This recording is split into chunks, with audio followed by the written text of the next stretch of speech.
এবার তিনি উত্তর দিলেন, আমি যখন নামাজে দাঁড়াই রে, আমার কাছে মনে হয় খানায় কাবা যেন আমার চোখের সামনে, আমি যেন খানায় কাবার সামনে দাঁড়িয়েছি। আমার কাছে মনে হয় আমি যখন ডান দিকে তাকাই গো, মনে হয় ডান দিকে যেন আমার জান্নাত অবস্থিত।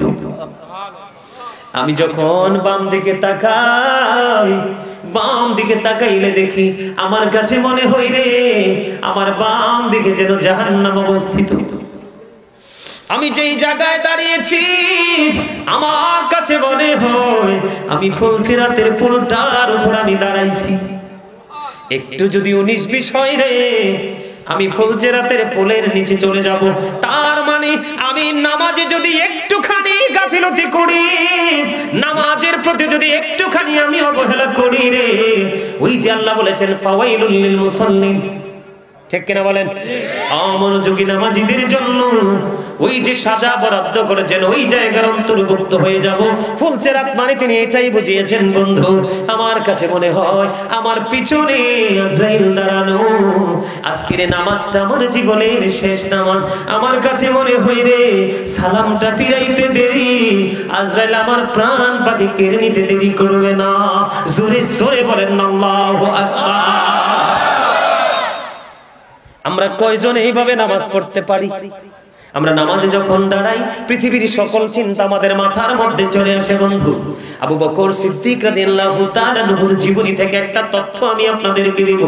আবু বকর সিদ্দিক রাদিয়াল্লাহু তাআলা আনহু তিনি দ্বীনের জন্য এত বেশি পাগল হয়ে গেল, পাগল হইতে হইতে হইতে হইতে বন্ধু একেবারে দুস্থ হয়ে গেল। তার একটা প্রমাণ বন্ধু, সম্ভবত আমি আপনাদেরকে বলবো, সম্ভবত খন্দক যুদ্ধের না জানি হুনাইনের যুদ্ধের পূর্বক্ষণে দুটোর একটা হবে। আমার নবীজি একদিন সাহাবায়ে কেরামদেরকে বললেন কিছু দান করার জন্য।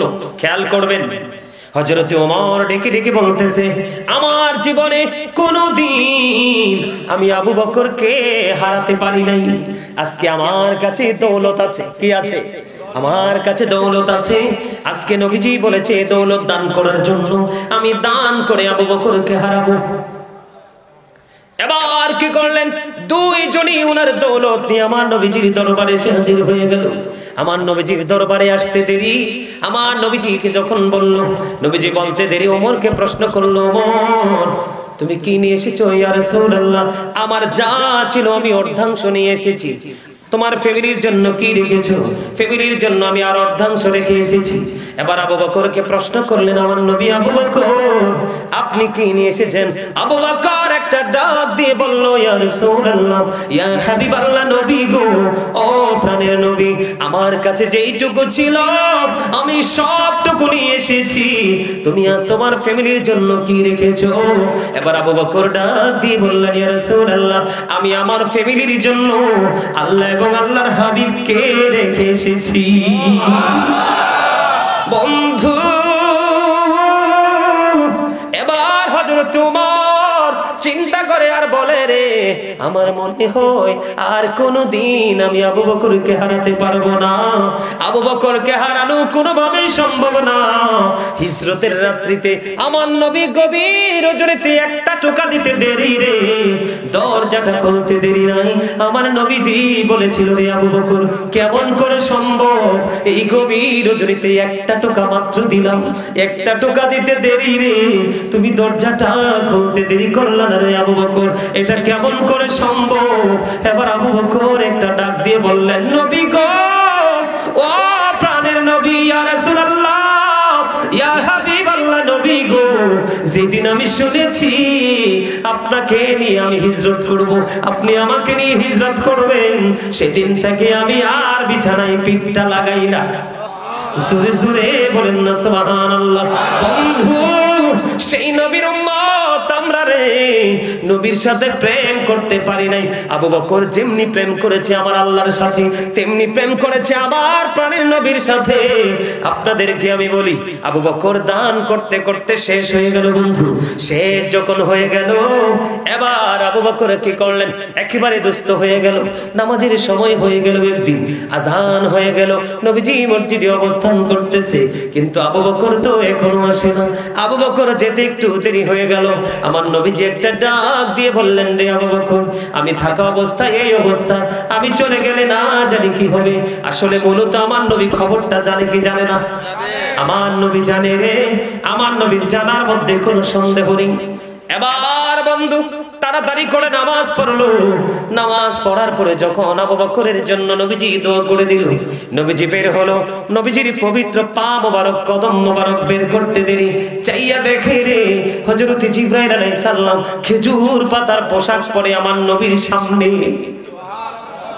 আমার নবীজি প্রশ্ন করলেন, রে আবু বকর, ও জিবরাইল, আপনার শরীরের মধ্যে খেজুর পাতার পোশাক কেন দেখা যায়? এবার আবু বকরের দিকে ইঙ্গিত করে বললেন, জিবরাইল আলাইহিস সালাম, ইয়া রাসূলুল্লাহ, আপনি আবু বকরের দিকে তাকায়া দেখেন গো নবী, আবু বকরের শরীরে খেজুর পাতার পোশাক। আবু বকর যখন খেজুর পাতার পোশাক বানাইলো, আমার আল্লাহ আসমানের সকল ফেরেশতাকে ডেকে ডেকে বলল, আসমানের সকল ফেরেশতাকে ডেকে ডেকে বলল, আজকে আমার আবু বকরের সম্মানার্থে সবাই খেজুর পাতার পোশাক পরো। এটা কেন বললো বন্ধু? আবু বকরের কাছে কোনো কাপড় নাই, শরীরের মধ্যে ছোট্ট একটা জামা, ঘরে আছে তার বালিশের কাভার।